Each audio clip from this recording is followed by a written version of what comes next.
Good afternoon. Welcome, everyone, to the Fall 2022 Presidential Lecture at Clark University. It's so wonderful to have so many people in the room joining us live, as well as members of the Clark community around the world, including alums, trustees, friends, family, joining us through a live stream. Again, welcome all. This event carries on a proud Clark tradition that I believe is essential to an institution that is committed to deepening our understanding and broadening our perspectives of complex, multifaceted, and even at times divisive topics, big topics. The presidential lectures have historically brought to campus speakers with deep expertise in significant issues of the day. These speakers have done and will continue to do two very important things. The first is to illuminate our most urgent challenges. The second is to both dare and inspire us to do something about them. Rest assured, today I believe you'll be both dared and inspired. These lectures are a powerful tool for bringing the world to Clark and Clark to the world. Our university was built and sustained by original thinkers and iconoclasts who embraced opportunities for intellectual engagement like the kind we're about to enter into this evening. I promise we'll be doing more of this in the future. I could not be more excited and honored to have as our speaker today Daniel Ziblatt, the Eaton Professor of the Science of Government at Harvard University and Director of the Transformations of Democracy Group at the Levitsky Berlin Social Science Center. Professor Ziblatt specializes in the study of Europe and the history of democracy. He has also been a visiting scholar at universities throughout Europe and the US, including the Ludwig Maximilian University in Munich, Sciences Po in Paris, the European University Institute in Florence, Italy, the Max Planck Institute in Cologne, Stanford Center for Advanced Study in the Behavioral Sciences, and Harvard's Radcliffe Institute for Advanced Study. He was also the 2019 recipient of the Berlin Prize from the American Academy in Berlin. His books include Structuring the State, The Formation of Italy and Germany, and the Puzzle of Federalism, as well as Conservative Parties and the Birth of Democracy, an account of Europe's democratic history, which won the American Sociological Association's Barrington Moore Prize and the American Political Science Association's 2018 Woodrow Wilson Prize for the best book in government and international relations. His third book, How Democracies Die, co-authored with Stephen Levitsky, is a New York Times bestseller, translated into 22 languages. The book draws chilling parallels between the demise of liberal democracies throughout Europe and Latin America and the chiseling away of democratic ideals in the United States. The New York Times described How Democracies Die as, quote, a lucid, essential guide to what can happen here. But they didn't stop there. The Times also described the book as, quote, comprehensive, enlightening, and terrifyingly timely in its assertion that democracies may die not at the hands of generals, but of elected officials. What's somewhat deflating to acknowledge is how prescient Professor Ziblatt and Levitsky actually were. How Democracies Die was published in 2018, and it forecast with alarming accuracy the speedy erosion of what they describe as the guardrails of democracy. The authors cite ongoing pernicious threats to our form of government, like gerrymandering, voter suppression of communities of color, the refusal to accept election results, and the kind of radical polarization that turns, quote, the other side into an existential threat with whom agreement or even compromise seems utterly impossible. The title of Professor Ziblatt's presentation today is The Life and Death of Democracies. He notes that US democracy still has a relatively strong heartbeat, but it's weakening. The patient is on the table, so to speak. And Daniel, I'm hoping you can share the prescription that will ensure that our country's health in perpetuity, but no pressure. Again, thank you all for your attendance today and for recognizing that we are facing one of the most critical challenges of our time. Our collective response will help determine what we will become as a nation. The stakes couldn't be higher. Please join me in welcoming Professor Daniel Ziblatt.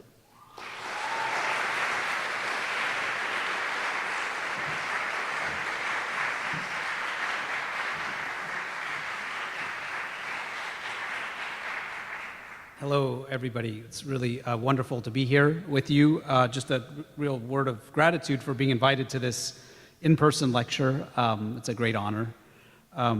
So just, again, very grateful to be here. So I'm going to be talking, as you just heard, about the resilience of American democracy today, or the question of the resilience of American democracy. Back in 2018, when my co-author and I, Steve Levitsky, wrote this book, How Democracies Die, we wrote it with the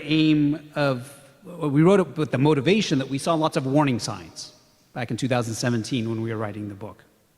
It wasn't just Donald Trump, of course, that motivated us. It was a broader set of ailments that we saw that we knew in other countries and other places, other times, had gotten democracy into trouble. These are all pretty familiar now, but I think I'll begin just by noting a couple of these warning signs back in 2017 that we saw. So first of all, extreme polarization. In the history of democracies, one can think of 1930s Europe, 1920s Europe, 1960s, 1970s Latin America, extreme polarization, the kind of phenomena where political rivals really do regard each other not as rivals but as enemies. Extreme polarization can kill democracies. So that's one thing we saw in American society. Second, of course, the election of Donald Trump himself and his rhetoric, the condoning of violence, the willingness to challenge basic constitutional rules, his attacks on media, his attacks on the legitimacy of his rivals. All of this reminded us of behavior of other politicians in other parts of the world, both in the contemporary world and historically. So one can think of Viktor Orban in Hungary, Erdogan in Turkey, Hugo Chavez in Venezuela. So we saw warning signs, and we worried that these kinds of processes, once they begin, are often hard to turn back, and they spiral out of control. Now, I should say that at the time we wrote our book, there were some critics who thought we were being overly alarmist. I mean, we have this very dark cover, and the title is very dramatic, being overly alarmist. But I have to say, in all seriousness, looking back, that I think perhaps we weren't alarmist enough. American democracy is in trouble. I mean, I think we all can see that. How much trouble? And are there sources of resilience? And those are the kind of questions I want to wrestle with this evening. And what can we do to make our democracy more resilient? Now, any effort to address these kinds of questions, I think, has to keep two different pictures. You have to keep two different pictures in your mind simultaneously.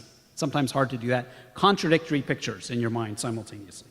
On the one hand, you have to hold in your mind the evidence from the past 50 years of political science research and comparative politics, which makes it pretty clear, it's a pretty simple conclusion, pretty simple finding, that old rich democracies don't die. Old rich democracies don't die. Political scientists debate a lot of things, but two things they really agree on are, first of all, that the older a democracy is, the less likely it is to collapse. And that may sound kind of circular, but it's really not. If a democracy has been around for a long time, the probability of a democratic collapse is much lower. And the richer a democracy is, the less likely it is to collapse. So again, old, rich democracies don't die. In fact, a political scientist, Daniel Ziblatt at UCLA, has, using data from the past century, using GDP per capita as a measure of wealth and the age of democracy as predictor variables with a bunch of countries all around the world over the last 50 years, found that a country with America's characteristics of wealth and age of democracy, that the probability that kind of country would have a democratic death is 0.0008. It's a very low probability, very unlikely event. So it's worth keeping that in our minds, of course, because as worried as we are about American democracy, as a scholar of comparative politics, we have to recognize, or I have to recognize, I think, that existing evidence in theory makes it pretty clear that the odds of democracy dying in the United States are extremely low. Again, no democracy is remotely as old or as rich as the United States has ever broken down. Now, from this perspective, it then comes as no surprise that, as contested as the November 2020 elections were and all of the fights over up to January 6th, at the end of the day, there was a transition of power. The checks and balances somehow seem to work. The United States isn't Hungary. It's not Turkey, where an autocrat can come to power and kind of stamp out the opposition and entrench himself in power. So that's the first picture. The problem is there's also a second picture, and that haunts all of us, I think. That's the picture of January 6th itself and the assault on the Congress that we saw that day. So even if from this perspective, even if elections worked and there was a peaceful, relatively peaceful transfer of power, this occurred just barely.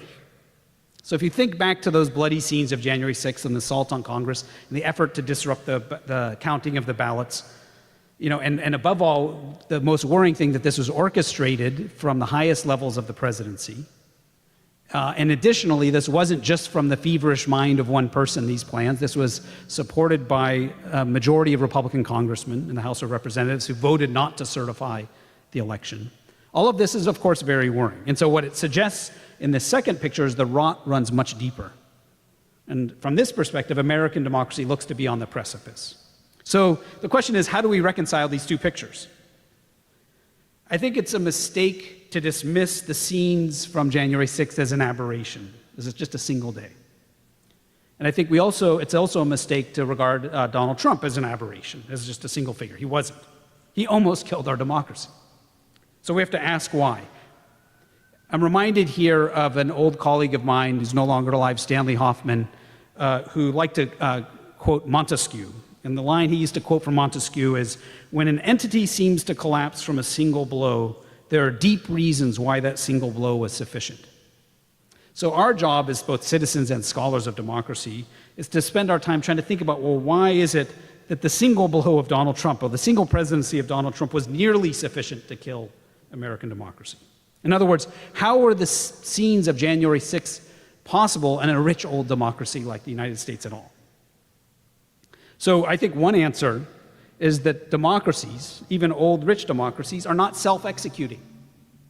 That is, democracy is not just a machine that runs by itself.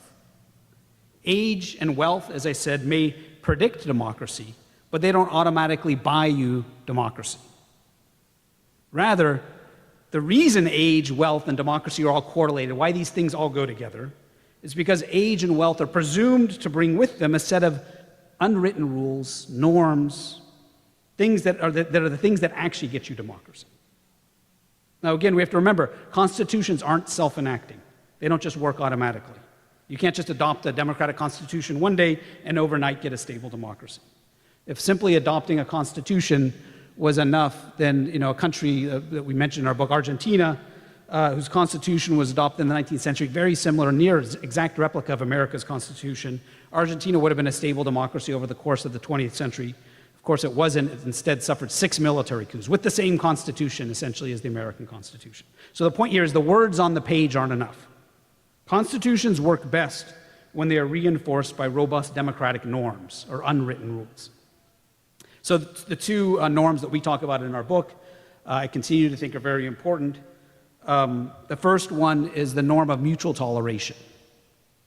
So this is the idea essentially of accepting the legitimacy of your partisan opponents. So this means no matter how much you disagree with or even dislike your partisan rival, at least publicly, you recognize they have a right to exist, they have a right to compete for office, and they have a right, if they beat you, to govern. That's the norm of mutual toleration. In other words, we don't treat our rivals as enemies. The second unwritten rule, or second norm, is a little less familiar, perhaps. We call institutional forbearance. And this is essentially the idea of refraining from exercising a particular prerogative or power you have. So there's people in positions of incredible power, and democracy relies on self-restraint and underutilization of one's power from time to time. Now, we don't usually think about this in politics, but it's absolutely essential. I mean, if you think about what the President of the United States is constitutionally able to do under the written Constitution, the President can pardon whoever he wants, or he or she wants at any point for any reason.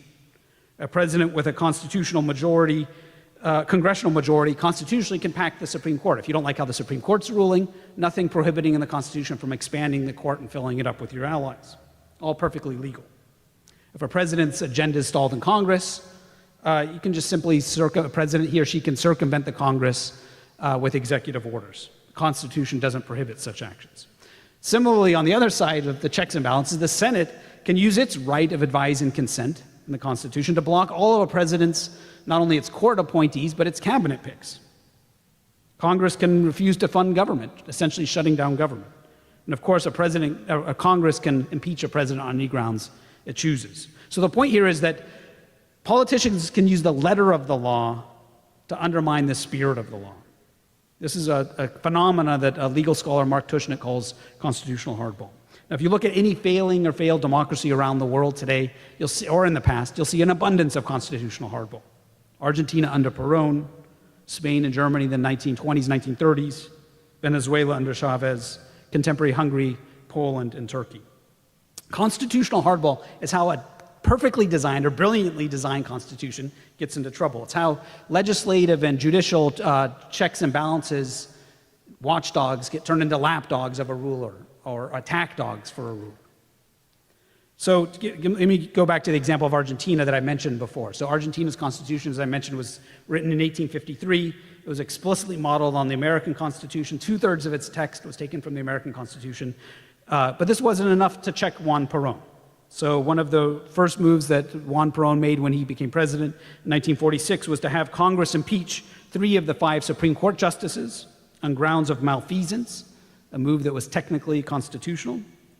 Then the Peronist Congress passed a law making it illegal or crime to disrespect the president.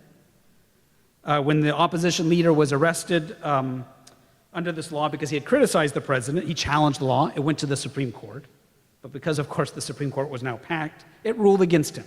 He spent a few years in jail. This is all perfectly legal. So what prevents this kind of system of checks and balances from descending into hardball, this kind of hardball, is this norm of forbearance. It's a shared commitment to exercising restraint. So these are the kind of key rules that undergird democracy. And these norms of mutual toleration, this is really my point here, these norms of mutual toleration and forbearance serve as a kind of what we call guardrails, soft guardrails of democracy. They help prevent normal political competition, normal contestation, normal disagreements from spiraling into the kind of fights to the death that we've seen historically. Now, it's important to note that American democracy hasn't always had these guardrails. It wasn't born with them. And that partly, our founders really never quite got the idea of mutual toleration. And this is because this idea of legitimate opposition, that you can have people who disagree, was really just emerging in the West in the late 18th century. And so as brilliant as our founding fathers were, they really couldn't get their minds around this idea that you could have legitimate disagreements among political rivals. So under President Washington and President Adams, the Federalists regarded the Jeffersonian opposition as simply, wanting to carry out a French Revolution, and is allied with the French Revolution, with revolutionary France. On the other side, the Republicans and the Jeffersonian Republicans regarded the Federalists as monarchists in cahoots with the British Crown. So this is pretty hostile stuff. And both sides engage in the same kind of destabilizing hardball that we see today. So the Adams administration passed a Sedition Act, which came close to basically outlawing opposition. And both Adams and Jefferson engaged in kind of court packing, expanding the court filling, shrinking the court, filling it up with their allies. It really wasn't until the 1830s, the 1840s, until these norms really took hold. And they didn't last long. In the 1850s, Southern Democrats regarded the new Republican Party as an existential threat because the Republican Party that emerged on the scene was anti-slavery. So as slavery emerged as an issue, both sides now began to regard each other as traitors to the Republic. And as these norms then began to erode, these emergent guardrails that I just described began to break down. And so politics took on an anything-goes nature. In the 1850s, historian Joanne Freeman has noted that there was 125 different acts of violence on the floor of the U.S. Congress. So fistfights, canings, stabbings, and so on. And this is all in the decades leading up to the Civil War. Mutual toleration, of course, collapsed during the Civil War. During Reconstruction, because of the scale of the challenge, both sides regarded each other as existential threats. And in the 1860s and 70s, you got a reemergence of constitutional hardball. You got court packing, you had disputed presidential elections, Supreme Court nominees were blocked, and so on. What happened, though, in the 1890s, 1880s, 1890s, is for very tragic reasons that we describe in our book, Democrats and Republicans began to look at each other as legitimate, and largely began to avoid these destabilizing acts of constitutional hardball. In particular, what happened was the Republicans gave up on the task of reconstruction of the U.S. South. They, in effect, Republicans, who had been the advocates of racial equality, gave up on the cause of racial equality. So Republicans allowed Democrats in the South to disenfranchise blacks. Southern Democrats, as a result, no longer viewed Republicans as an existential threat, and a kind of tragic truce was achieved. Mutual toleration was restored. Forbearance reemerged. But this terrible irony, tragic irony that we live with today is that these norms of mutual toleration and forbearance, which are essential for democracy, preconditions in a sense, I would say, for a well-functioning democracy, were achieved at the price of racial exclusion and single-party rule in the US South. So our democracy was, of course, fundamentally incomplete, but this also meant in the beginning of the 20th century, constitutional hardball was diminished. There were no more impeachments, no successful court packings, senators were judicious in the use of their advice and consent, and then outside of wartime, presidents largely refrained from this kind of excessive use of the executive power. And so our system of checks and balances worked through this period, through the early 20th century until the late 20th century, because they were reinforced by these norms of mutual toleration and forbearance. And they only emerged over time. Now, I'm describing this kind of history and the period in which we're living in today, as we all know, these norms have begun to deteriorate. We know certainly this has happened during the 4 years of the Trump presidency. It's happened in the last 2 years. We just look at the tenor of the debate over the current election, the November election coming up in a couple of weeks. But one of the points that I want to emphasize is that this erosion of norms of toleration and forbearance began before Trump. It began really in earnest, I would argue, in the 1990s. Newt Gingrich, who became the Republican House Speaker in 1995, called his opponents traitors, betrayed the nation, anti-flag, anti-family. Gingrich was also a master of constitutional hardball. 3 years after he came into the speakership, there was an effort to impeach the president. It was the first time an effort to impeach the president in 130 years. And this process of norm erosion accelerated even further during the Obama years. During the Obama years, the Tea Party movement radicalized the Republicans, of course, encouraging them to abandon forbearance and toleration. Republican leaders told their followers that President Obama didn't love America and that Obama and Democrats weren't real Americans. The birther movement, challenging President Obama's birth certificate was it's kind of a perfect display of this, saying that he's not legitimate to be elected president. I'll just give you one example. Colorado Congressman Mike Kaufman declared at one point during the Obama presidency, "I do not know if Barack Obama was born in the United States of America, but I do know this. In his heart, he's not an American. He's just not an American." Hillary Clinton, of course, received similar treatment. Was called a criminal, and on live national television at the Republican convention, Republican leaders chanted, "Lock her up, lock her up, lock her up." Now, I want to be clear, there's always been a tradition of an extremist fringe in the United States. But this was no longer a fringe. I mean, this is at the center of American politics, the highest level of American politics.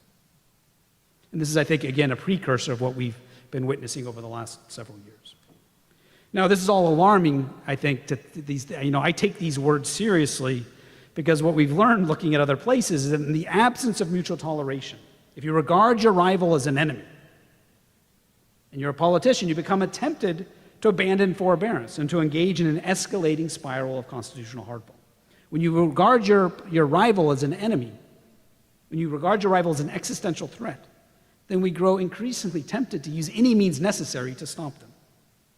And my concern is that this is what we increasingly see. I mean, this happened, of course, during the Obama presidency, where there was a kind of obstructionist, Republicans carried out an obstructionist kind of agenda against the Obama presidency. There was more filibusters during this President Obama's second term than all of the years between World War I and the end of the Reagan presidency combined. So this is extreme constitutional hardball. President Obama responded with his own constitutional hardball. When Congress refused to pass immigration reform or climate change reform, he circumvented this using executive orders. Again, this is technically legal, but violates the spirit of the Constitution.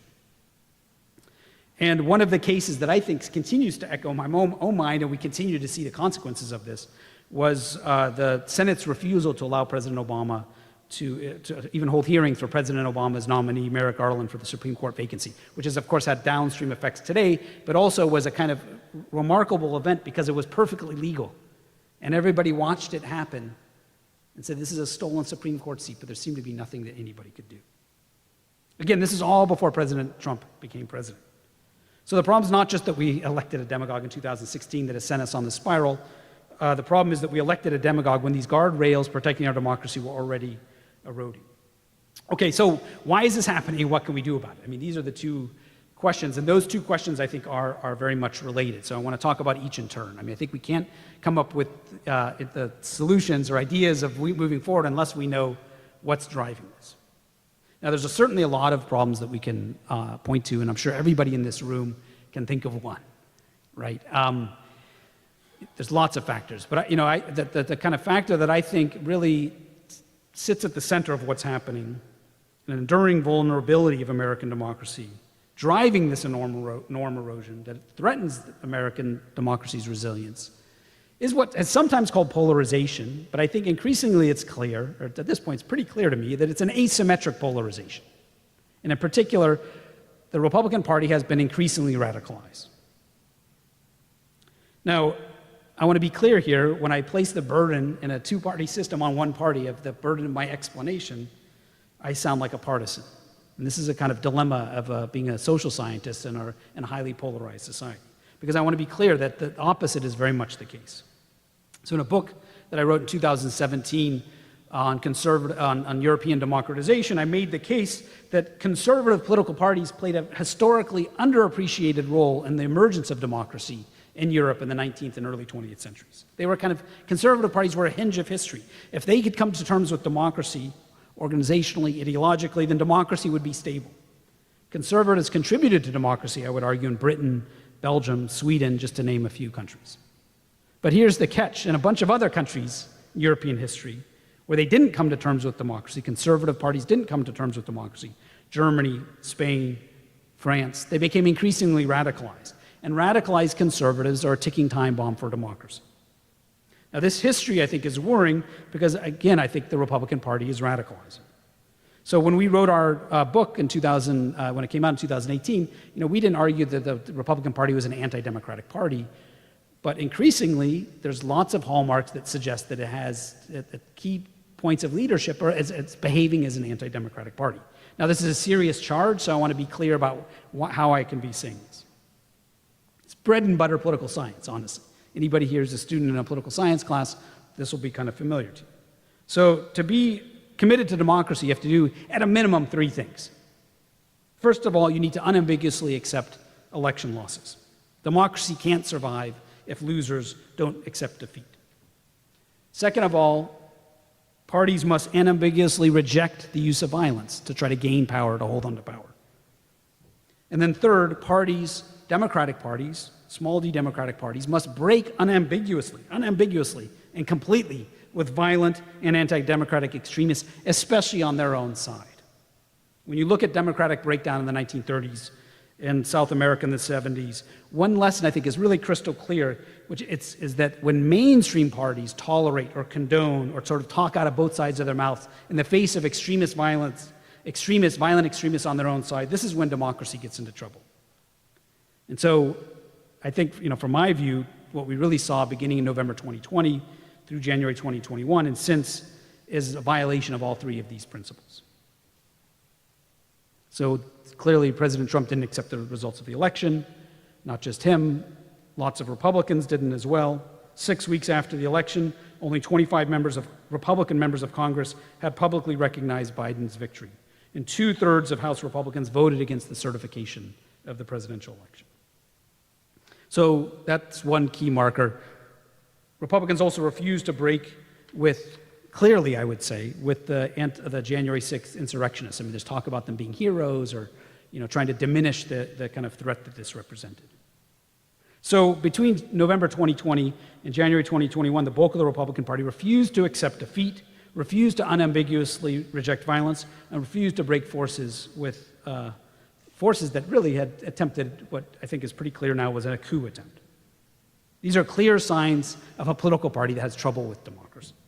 Now, understand this, it's not just me saying this. There's an organization called Varieties of Democracy, which is based out of Sweden, which codes political parties around the world, and going back to 1970 on a kind of scale of pluralism and embracing of democratic values based on their rhetoric and behavior. And what they make clear, and they show for every major political party and I think most democracies around the world, what they show is that through the 1970s, 1980s, even into the 1990s, the Republican Party looked very much like a center-right party, like the British Tory Party, like the German Christian Democrats in terms of its embrace of liberal values. You know, it was in some instances less liberal than other parties, but it was very much in the democratic mainstream. What's happened, though, in the last 10 years is the party has very much departed company with these parties. So if you think back to the 1980s, you know, Margaret Thatcher, Helmut Kohl, Ronald Reagan sitting around together. I mean, these days, the American Republican Party, according to these data, is much more similar to Viktor Orban's Fidesz party in Hungary, a kind of much more anti-democratic party. And so the point here is that and the reason this is worrying is a democracy, you know, can survive with in a two-party system with one party like this, but it can't survive for so long. It can't survive in a stable way that I think all of us expect our democracy to survive. When one of the two players in a two-party system has these attributes, we're going to face real challenges. Now, what's driving this radicalization? Lots of factors driving this, but in my view, one of the major factors driving this is the rise of increasingly multiracial democracy in the United States. America is a pioneer, in a sense. The idea that political equality should be given to all citizens, no matter what their ethnic, racial background. The United States is increasingly becoming a multiracial democracy. But at some deep level, I think the Republican Party, to date, has had trouble with this transition. It's a party that's overwhelmingly white in an increasingly diverse society. And I think the radicalization is in fact driven by the fear of this development. But this isn't the whole story, because I think a second part of the thing driving the radicalization of the Republican Party, ironically in some sense, tragically in some sense, is our Constitution. So normally in a two-party system like we have in the United States, if you're a political party and you go wildly off course, if you become an extremist, you get punished at the ballot box. You lose elections. Next time around, you have to regroup, come back, and fight another day. Like a company, if a company has a bad quarter, you fire the CEO, you come up with a new corporate strategy, new marketing strategy, you regroup. And in fact, if you ask moderate, never Trump Republicans today, what will get Republicans back on course, they often say devastating electoral losses. These Republicans just need to lose. Now, there's some wisdom in this. This is the nature of democracy, as a kind of an electoral, self-correcting marketplace. Competition should, in a sense, moderate. But what's happened in the United States is two unrelated developments have collided in our current moment, making this kind of self-correcting marketplace not work. The first is a kind of long-run shift in economic geography. So in the past, you had Republicans and Democrats equally spread out across urban and rural areas. But today, as we all know, cities are much more uniformly Democratic and rural areas are much more Republican. So this is the first development. This is just something that's been happening over a long period of time. This has crashed into a second development, and that again is our Constitution. So what exactly has changed? Well, our Constitution has long favored rural areas. I think most people know this. The Electoral College, how we pick our president, is biased towards sparsely populated areas. The US Senate, with 2 senators from each state, no matter the size, overrepresents rural areas. And the Supreme Court, because the president picks the Supreme Court nominees and the Senate confirms it, also overrepresents the political values of these areas. Now, for most of our history, this unevenness didn't have a partisan effect because Democrats and Republicans both were evenly split across urban and rural areas. But recently, because Republicans increasingly dominate in rural areas, this means Republicans also have a systematic advantage in each of these institutions. So our Constitution is systematically biased in favor of Republicans. Republicans have only won one popular vote for the presidency since 1988, in 2004. How many people here are born after 1988? Yeah, so one time. And yet, in the 21st century, Republicans have been in power, held the presidency 12 of the first 20 years of the 21st century. They've only won the presidency, the popular vote. And they've won, of course, the Electoral College vote. But the point here is that the system is increasingly biased in favor, it's always been biased in favor of rural areas, increasingly biased in favor of Republican areas. The Senate, we see a similar story. Today, the Senate's split 50-50, but those 50 Democratic senators represent 40 million more voters than those 50 Republican senators. And of course, we've seen also the effect of this then in the Supreme Court. If you want to understand why the Supreme Court is making decisions that seem to be out of sync with the majority of Americans, it's because it's selected through the same process. Now, understand, I'm a big fan of counter-majoritarian institutions, the Bill of Rights, the judiciary. You know, we need to defend against the overwhelming power of majorities. But there can be too much of a good thing. And when these systems are tilted in favor of one political party, they can be dangerous. And it poses really two problems. It can lead to a kind of system of minority rule. Tocqueville famously was worried about tyranny of the majority, but today, the founders also, though, on the other hand, were concerned about tyranny of the minority. And I think that's kind of a threat that we face today. Just to give you another example, in order for the Democrats to have a lock on the presidency in 2024, they have to win way beyond 50% of the vote, 52, 53% of the vote, according to various estimates, whereas Republicans have a pretty firm lock on the White House in 2024, earning less than 50% of the vote. So a political system that repeatedly allows a minority party to win is going to pose some legitimacy problems. Certainly democracy is more than majority rule, but without majority rule, you don't have a democracy. The second effect of all of this is I think this is having a distorting effect on the Republican Party. Republicans have become beneficiaries of this form of protectionism in a sense. And so if you can win power, if you can win the presidency without winning 50% of the vote, why go through the effort of doing this? If a political party has to win at least 50% of the vote or more, it has to reach a broader audience. This is especially hard to do when you have your base telling you not to do this. So again, the recoil mechanism, the kind of self-correcting mechanism of our democracy is currently broken. And so this means that one party can radicalize without paying an electoral price for it. So what do we do about this? Of course, the stakes of the 2022 election are very high. The stakes of the 2024 election are incredibly high. And I think the thing that we sort of lose sight of is that, if each election feels like a national emergency, it's sort of hard to imagine how long we can kind of go on with this.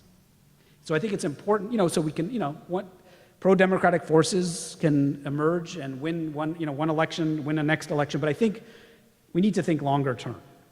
And in my view, there's really only one way, or at least one way to do this. The way that occurs to me is to push for a series of democratizing reforms that empower majorities, that allow majorities to actually win power. When they win the vote, they govern. We must democratize American democracy. I think this would, of course, not only improve American democracy, but this would provide incentives for Republicans to moderate. We need to repair this kind of recoil mechanism that I've been talking about. Now, what do I have in mind here? There's a whole series of voting rights reforms to make it easier to vote, to allow majorities to actually speak, the elimination of the filibuster in the United States Senate, reforming the Supreme Court by adding, for instance, a retirement age, and yes, even getting rid of the Electoral College. Now, you may think, well, that's never going to happen. In 1970, Richard Nixon was in favor of getting rid of the Electoral College. The Democratic leaders were in favor of getting rid of the Electoral College. Republican leaders were in favor of getting rid of the Electoral College. The Chamber of Commerce was in favor of getting rid of the Electoral College. There's a bill in front of Congress, and it nearly passed, but it didn't. So I think we need to return to this. All of this is important because it will make our democracy more democratic, but in addition to that, it will diminish the effects of these kind of forms of protectionism that allow majorities or minorities to govern. And this is important because at the end of the day, I'm actually despite the tone of this talk, I'm actually quite optimistic. It's pretty clear that majorities of Americans embrace the core tenets of multiracial democracy. Majorities of Americans accept the promise of multiracial democracy. So we can think of the day of January 6th.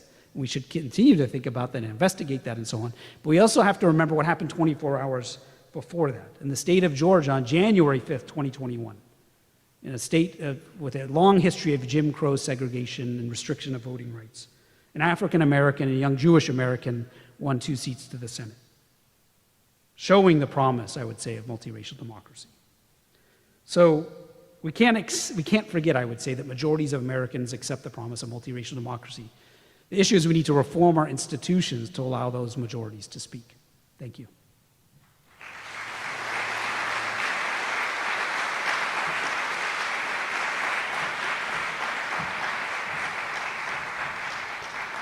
Thank you very much, Professor Ziblatt. I'm Sebastián Royo. I'm the provost. I'm a professor in the political science department. Really appreciate your illuminating remarks. And now we're going to have time for a few questions. We have about 20 minutes left. I'm going to walk around with a microphone. Remember that this event is being live streamed. Remember that whatever you say is going to be recorded for history. So keep it in mind. Now you tell And please keep your questions brief so that we have the opportunity to ask as many questions as possible. And before I go around with the microphone, I want to ask a question to Dr. Ziblatt. We have a lot of students here. In some ways, your remarks are despairing about the state of democracy in the country, but there has to be a sense of hope that there is the possibility that things can get better. What will be your message to the students? To provide a message of hope, you're saying? Well, I think it's pretty clear. I mean, as I said at the end of my talk here, I mean, looking at Pew survey results, majorities of Americans embrace core democratic values. I mean, we see lots of signs of voters and citizens, embracing violence and so on, but overwhelming majorities, and there's been deep transformations. I mean, just, in the last 20, 30 years, most Americans thought that the federal government should allow for discrimination in housing, let's say. Overwhelming majorities, Republicans and Democrats, now no longer accept that. So the idea that certain groups should be treated, all individuals should be treated no matter their background is something that is pretty robust, I would say. And and there's also a generational divide where I think a younger generation of people are even more democratic on these core values. So the issue, it would be one thing if we sort of thought that the American society was simply so illiberal that it was rejecting democracy, but I think that's not the case. The issue is we don't have the institutions that we deserve. And so how does that change? It's in our own hands. And, there's this kind of notion of a self-fulfilling prophecy that I think is a very powerful notion invented by the sociologist Robert Merton. And if we sort of think, well, it's so hard to change these things, so we're not going to try. You're right, we won't change these things. And so it requires lots of work. This requires lots of mobilization, lots of pressure on politicians. And so I think it's in our own hands whether or not we kind of make these changes. And I think that these are major ways of changing our democracy. Thank you very much. Please introduce yourself.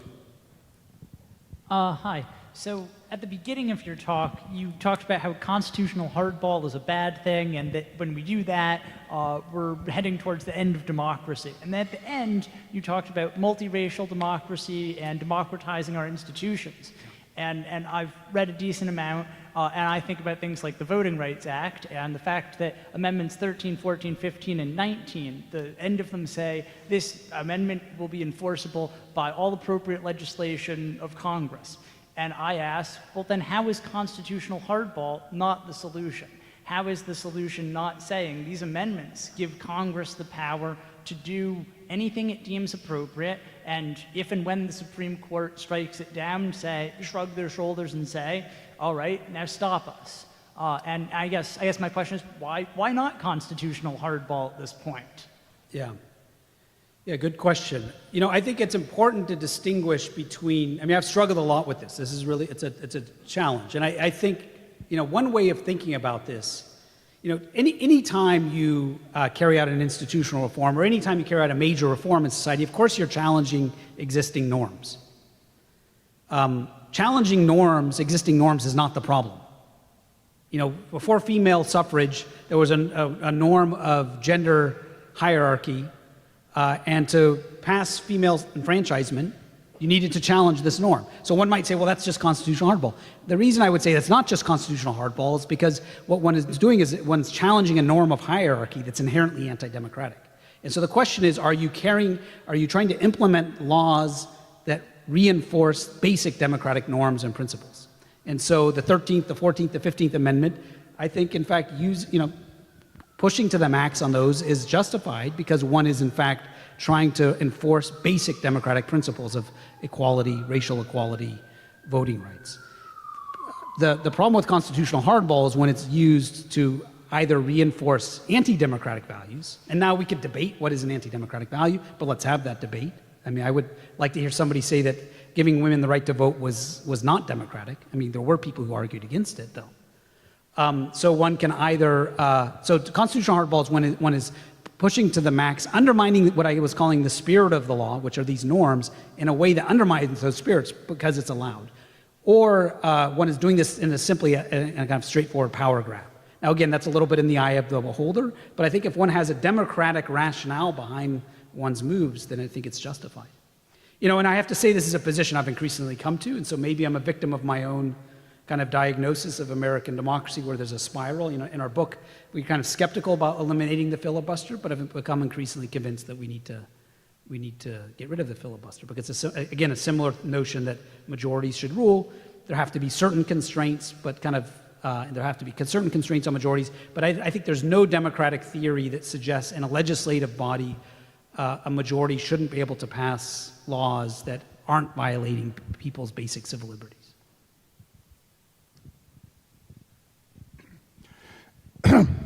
Thomas Kühne, I'm a historian here at Clark. Daniel, I found your lecture as inspiring as I expected, so thank you for this. Nonetheless, I have two questions that are not closely related. The first one is, don't you think that the problem of polarization in this country today is such a big problem because it affects the concepts of democracy? My impression is that the two camps in this country have fundamentally different ideas about what a democracy is, and your effort to define democracy does not render account to these two different concepts of democracy.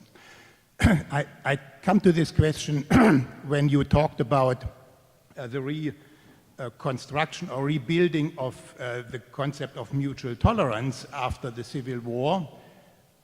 That is a nice example or a nice model, but the reason why it worked was that the progressive political movement of that time, as you said yourself, gave up on progress, gave up on ideas that we today may call multiracial democracy or so. So the question is, what do you think about these fundamentally different concepts of democracy, and what lesson bears the political climate 100 years ago for us today?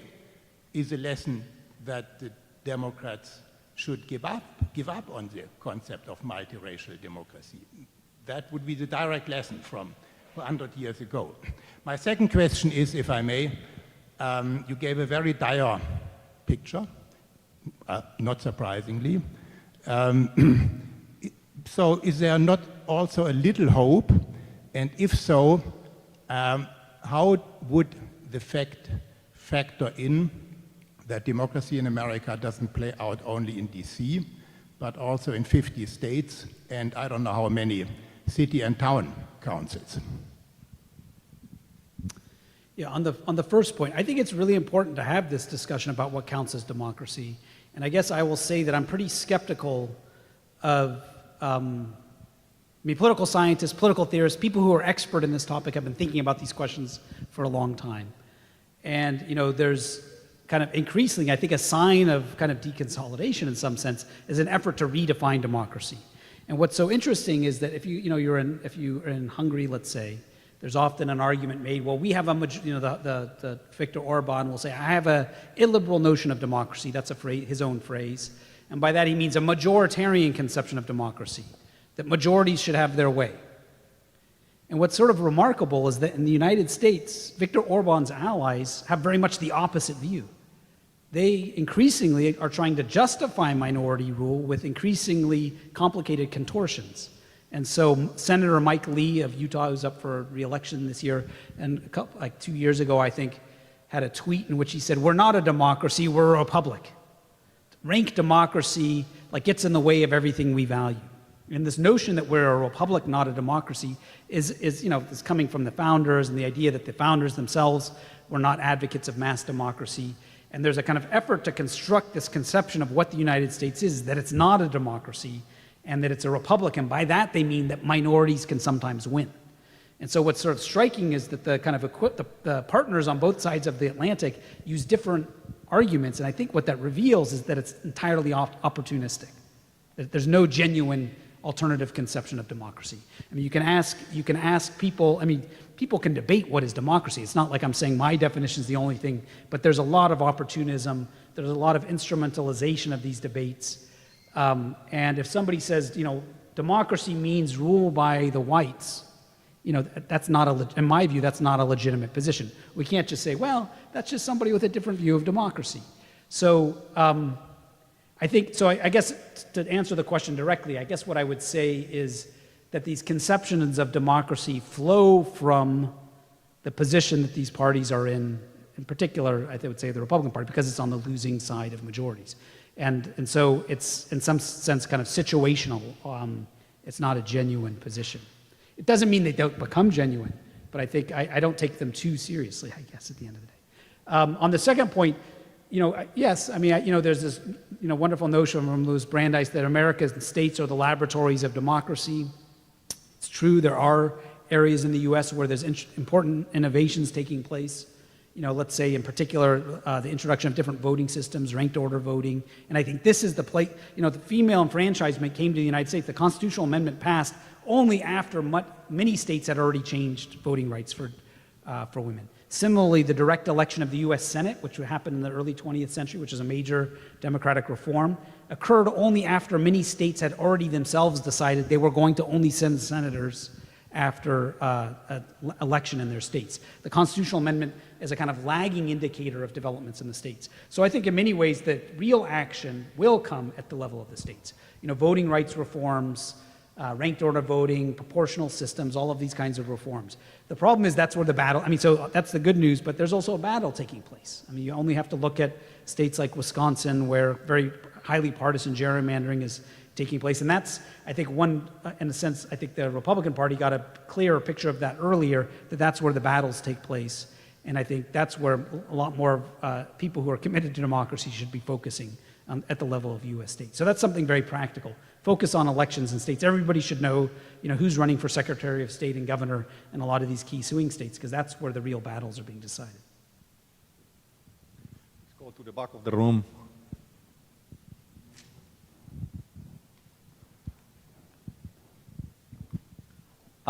First, thank you for your talk. I'm not very fluent in English, so please bear with me a little bit. So let me just go back first, to a simple definition of democracy, the way we learn it in school, like when we're 6-year-old. Democracy is the power of the people, basically, if it's correct in English. So the feeling that I have when you give your talk is basically you described a system that is democratic. But basically, you quoted Montesquieu earlier, and Montesquieu is saying, basically, if democracy applies only for a small group of people, right? So once you gather a big number of people, you take that power out of the people and you replace it by a system that governs them. So you take away that democracy. So the idea now is there is a system, but there is a gap, a shift between the population that is governed and the governors. So there is a fight, if you want, between these systems. And history is what it is, but basically, I feel like there is a shift. And there is also a fatigue, a general fatigue of the population that is, and you said it earlier, the minority governs, but it governs because it's the only one that is implied in the political life. The majority of people are out of that. So there is people that governs instead of that. So the idea is there is corporation, there is systems that are governing the people, and they are doing the work their own way. So are you describing really the death of democracy? Because I feel like it's not the case, because democracy doesn't exist by itself when people are governed. Or are you describing the death of the Occidental civilization, the way it is brought by the Enlightened, and they built this world? Well, I thought I was very pessimistic talking about the death of democracy, but you're suggesting I should be even more pessimistic. It's a deeper problem. Look, I think it's pretty clear that this very simple idea of democracy is government by the people doesn't really get you that far, because that can take so many different forms. And certainly the systems I'm describing, are imperfect, representative government, where people have the right to vote. You have competition between political parties. You have a set of civil liberties to make both competition and participation of citizens meaningful. you know, this has lots of flaws. It has lots of unresolved problems, including what do you do when you have an authoritarian party in your midst?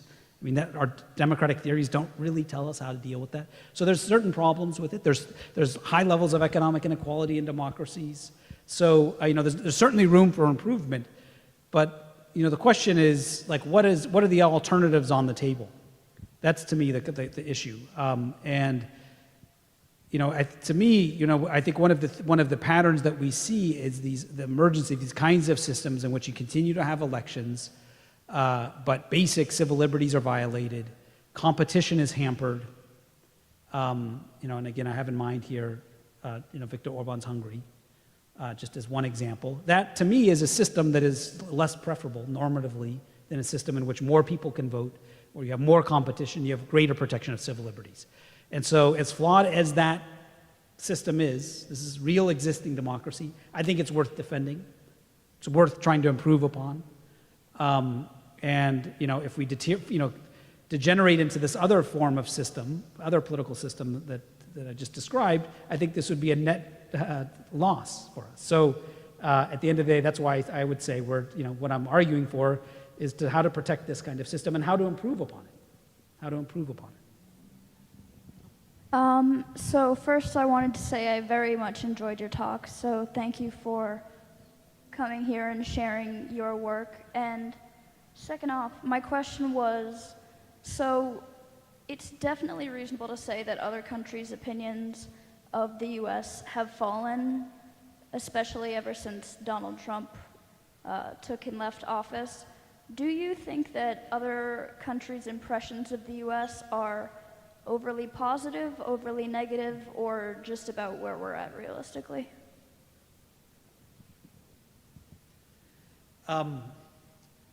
Yeah, I guess, you mean, are they overly negative as to where we actually are? That's what you mean, or overly positive? Yeah, one of the things that I kind of was most moved by was I was being interviewed by a German journalist. It was on television, and she started, and the events during the Trump presidency there were so many atrocious events. I'm almost. Oh yeah, this was the day after this occasion when the Attorney General and President Trump walked out across the street from the White House and cleared the square. And these guys in armed kind of uniforms with masks on, you couldn't even see who these officials were, National Guard or whatever. And she said to me, you know, like, what's going on? What's going to happen next? And there was a kind of feeling of out of control. I mean, if you remember back to this, I think this was in 2020, maybe 2019, 2020. There's a feeling like things were totally out of control, and you sort of don't know what could happen next. And she said to me, you know, look the entire premise of German democracy, post-1945 German democracy, is, you know, we built the system as an alternative to what we had in the past, as an alternative to the Soviet Union. And the kind of pillar of this was that there's this other system out there that works. And that other system out there that works was American democracy. And when we see that collapse, that then makes us think, like, what exactly are we, have we been defending or living in a system that actually has deep flaws? And so that's why I think the world takes keen interest in what's happening in the United States. So, you know, I think people's worries are justified. I think there is an underestimation of partly because of media coverage of national politics. There isn't a little bit like Thomas Kuhne's question. There's an underestimation of what's happening at the state and local levels and variations across U.S. states. And the degree to which, you know, democracy is more robust in some places than in others. And so if you just watch, you know, news from abroad, you may just focus on what's happening in Washington, D.C. and miss what's happening on the ground. And so in that sense, I tend to think it's like overly pessimistic, actually. So, but it depends on who's in power. I mean, I think today, in a sense, people are still very nervous. I mean, I've had other people ask me, you know, do you think, you know, foreign policy experts say, do you think, you know, we're relying on the U.S. for security guarantees, but, you know, what if Donald Trump gets reelected in 2024? Should we really rely on the U.S.? I mean, if you were me, would you tell people that we should be relying on the U.S., or should we be coming up with our own security guarantees? And that's a hard question to answer, right? Because, of course, my first instinct is to say, yeah, of course you can. But, you know, the reality is, of course, who knows what will happen in 2024. So, you know, I'm giving you a long answer to your question, but these are at least some of the elements that I think about. Hi. Thank you. All right. I think I got. Should I go? Okay. I think you've made it apparent the ways that a democracy can be lacking. But if we don't take democracy as the default, in what ways is a successful democracy built? So when we take countries like the Czech Republic or Germany, which are successful democracies in comparison with their neighbors like Poland and Hungary, what's the difference? What makes a strong democracy constructively versus a weak democracy that's in distress? That's like a whole semester I have to answer that. I give a course on that subject. But it's a very good question. I don't mean to dismiss it. It's just that there's, you know, there's lots of factors, lots of answers that one can give. You know, so, you know, it depends on how deep, you know, how sort of deep historically one wants to go and so on. But I think for our purposes, one important lesson from these other cases is that the degree to which you have political parties committed to democratic rules of the game. You know, when Angela Merkel passed power over to the new Chancellor Scholz, they were in the floor of the Bundestag. They're of opposite parties, competing parties. Scholz comes into power. They gave each other a fist bump. They were wearing masks. They were more afraid of COVID than worrying about a kind of potential kind of breakdown of the transition of power. And I think that's a sign. I mean, that's a pretty basic requirement, right? And so at that fundamental level, I mean, that's not too much to ask. I mean, you can have a transition of power and have a deeply flawed democracy. But if you have you can't have a transition of power, then that's a really bad sign. I think, and then just a second thing I would mention is, you know, I mean, the structure of society and the degree, and you know, we haven't talked much about economic factors. I mean, I think economic inequality, economic stratification, low levels of intergenerational mobility. In a lot of ways, the reason rich democracies tend to survive longer, and one reason is that because they guarantee all those things, intergenerational mobility, or they have historically lower levels of inequality, lower levels of stratification, and the moment in which democracies can't deliver, then they become vulnerable. I could say a lot more, but I think I'll stop there. My question is,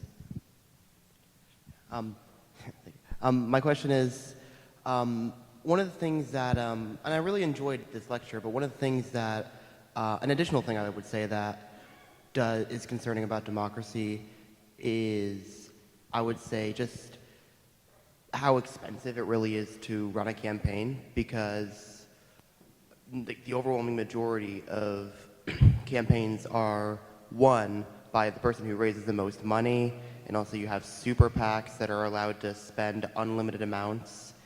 And around 2014, there was that Princeton study that said, like, when you factor in the preferences of big money donors, the average Joe or Jane American has a near zero, statistically insignificant say in public policy.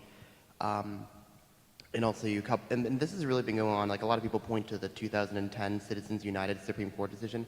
No, it's been happening since like the 1970s. That was really just the culmination of it all. Is that something that you think is really concerning for American democracy? Yes, certainly. I mean, I think these forms of inequality, economic inequality that I just mentioned before, are antithetical democracy for one reason that you just named, which is it gives people, it gives people different degrees of voice. I mean, democracy is premised on the idea of equal political equality, and if some people have more money than others, and that inequality is allowed to translate itself into the political process, then this undercuts a basic principle of democracy. So that's one way in which I think it's a problem. But it also, I think, it also in a way contributes to ineffective governance. You know, the basic problems in our society aren't being addressed. And if they're not addressed, people begin to challenge the legitimacy of a political system. And so, you know, democracy has to deliver for its citizens. And so, you know, I think it's not, you know, it's certainly like, you know, the people who've studied the rise of populist movements and the vote for Brexit and so on, there's lots of causes behind this. But certainly one factor, at least, that plays some kind of role is a sense that the political system is no longer delivering for people. And I think one reason it's not is because some voices are, canceling out other voices through this kind of, so it's a problem. But I would also make the point that the part of the reason, I would come back to the point that I made before, part of the reason the Supreme Court made this decision and the Supreme Court is so out of touch with what majorities want is for exactly these kind of institutional reasons that I talked about before. And if we had term limits or retirement ages, which every other democracy in the world has either term limits or retirement ages for the Supreme Court, then we wouldn't have these kinds of decisions. One final question. Hi, do you think that the emergence of the internet and social media platforms that seem to encourage extremism and polarization by design complicate the prospects of restoring democracy? I mean, this is something that's new to this past decade, and in fact seems to be used by regimes elsewhere to reinforce autocracy. So how does that reconcile with this project in rebuilding American democracy? Yeah, no, it's a very good question, and I think you've identified something very important. I mean, clearly, there's actually good social scientific evidence that if people only listen to news that they agree with, which is more likely in the age of social media, that it pushes them to the further to the extremes on both the right and the left, and so it contributes to polarization and leads to misinformation, problems of misinformation and so on. I mean, one thing I would note though is that you did have a Spanish Civil War and an American Civil War before Twitter. So, people can disagree. There can be deep underlying cleavages in society, and I think the social media technologies exacerbate this problem. And also in giving some people more voice than others, and so I think it's certainly a problem. But these are exactly the kinds of issues, though, that need to be dealt with through public policy. And in order to do that, though, we're in this kind of paradoxical situation where we need to make our democracy, work better in order to address these kinds of underlying issues. Thank you very much to Dr. Ziblatt for a remarkable presentation. Thank you to all of you here in the room, and for those of you who are watching the event live stream, thank you for joining us. We appreciate your participation and your questions, and look forward to future events of our presidential lectures. Have a good evening, everyone. Thank you.